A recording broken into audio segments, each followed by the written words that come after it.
New Day beat Randy Orton and the Revival to open the show, and immediately after, Brock Lesnar's music hits unexpectedly. Again, even the people backstage didn't know that Lesnar and Heyman were going to be there. And out comes the Beast, along with the executive director of Monday Night Raw. Brock is back, and so is his MMA beard. I don't think I've seen him sporting a beard at all. I don't think, not much of one anyway, since his fight with Cain Velasquez. Now, who knows? One day the two of them may meet again, only this time it would be in a WWE ring. WWE's been paying attention, I'm sure, to Cain's debut in AAA. They're said to be interested. They're watching him. They've got eyes on him. I would have to think if they have eyes on him, then they have eyes on a Lesnar-Cain Velasquez match, because they know that would probably do pretty big business for them. As long as Cain doesn't promote the show that it's going to be on Twitch, like he did with the AAA show last week. So they're in the ring, and Heyman tells Kofi Kingston, Mr. Kingston, we hereby challenge you for the WWE Championship to a match. What Brock did to kind of deserve a championship match was not explained. I guess he's just Brock Lesnar. So it's just sort of implied that he deserves a championship match. And Kofi accepted, because Kofi has always said that he would be a fighting champion.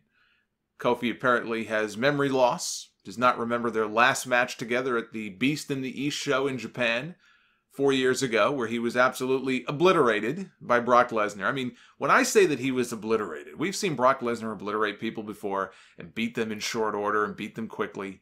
And usually it's suplexes and an F5 and all that. But go back and watch the match he had with Kofi Kingston, their one and only singles match, and look at the way that he just would dump him on the back of his head, on the back of his neck with those Germans. Kofi's got to have a neck like Gumby after that match. So apparently he just blocked that out of his mind, and he said, sure, I accept. And so just like that, we have a WWE Championship match that is now official for the first live Smackdown on Fox coming up on October 4th. No surprise there that Fox would want Brock Lesnar on their show. I still expect that he'll be drafted, officially drafted to Smackdown. When I did my little fantasy draft a couple of weeks ago, I think he was the first pick that I mentioned, and I saw him going from Raw to Smackdown.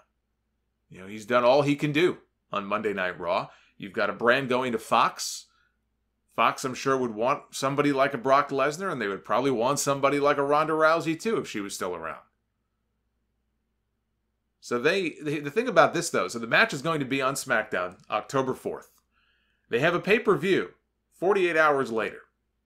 So if Brock were to win the championship, and there are no automatic rematches anymore, does that mean that the title will not be defended at Hell in a Cell? And if the title is not defended at Hell in a Cell, it's not the end of the world. We already know the Universal title is headlining the show. They've already announced Sasha and Becky. We're going to have some big matches on that pay-per-view. If the WWE title does not get defended, it is a little lopsided. Why would one title be defended and not the other? But it doesn't have to be. So would they go down that road and not have it defended? Or do they do a non-finish on Fox to build, or some kind of controversial finish to build to a rematch 2 nights later at Hell in a Cell, where Lesnar finally wins the championship? I honestly, I could see it go either way. I don't think Lesnar winning the title on October 4th is a foregone conclusion. I do think Lesnar winning the championship is a foregone conclusion, whether it happens on October 4th or whether it happens on October 6th. I think we're going to have a new WWE champion. And this is going to be Brock's first television match, his first match on weekly TV, Raw or SmackDown, since March 2nd of 2004, when he beat Hardcore Holly on SmackDown. And if you want to go back even farther, you want to find Brock's last match on Monday Night Raw. We came close in 2015. The night after WrestleMania 31, when Rollins cashed in Money in the Bank and stomped Brock's face into the mat. He came out on television the next night. His face was all cut up. He was dressed and ready for combat. They teased the match between him and Rollins, and they were about to ring the bell, and Rollins bailed, so the match never officially took place. That is as close as we have come to a weekly television match for Brock Lesnar on Monday Night Raw. The last time he wrestled on Raw you'd have to go all the way back to July 22nd of 2002. That was his rookie year in WWE. This was a month before he even won his first championship from The Rock. He was in a Singapore cane match against Tommy Dreamer.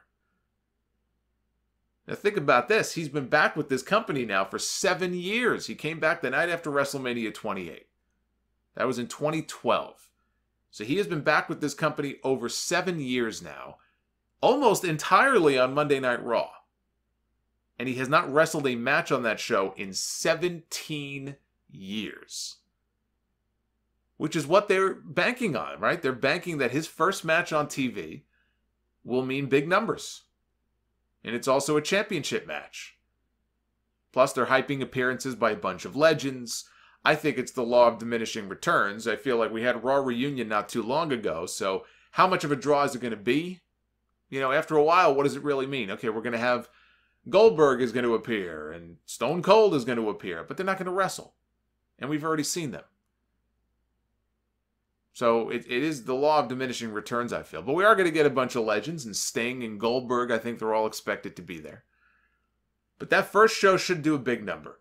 If they can't do a big number after weeks of hyping their debut and getting celebrities and athletes to promote it for them and bringing back names like Goldberg and Sting and all these big wrestling names that even they're hoping some of the lapsed fans will recognize and want to tune in to see, and having Lesnar wrestle on TV for the championship, if they still can't pop a good number, like a big number, then this move back to Fridays is going to be quite the challenge for them going forward. I'm going to say, I'll make a prediction now. I'm going to say that they do right around 3 million viewers. That's 1 million more than they have been doing. So I'm expecting that with all the hype, and maybe some new eyeballs tuning in as well, that they can find 1 million more people to watch Smackdown for that first show on October 4th. Because just because they're on Fox does not mean that they're going to pick up 3-4 million people. That's not going to happen. Those people are not suddenly going to become professional wrestling fans.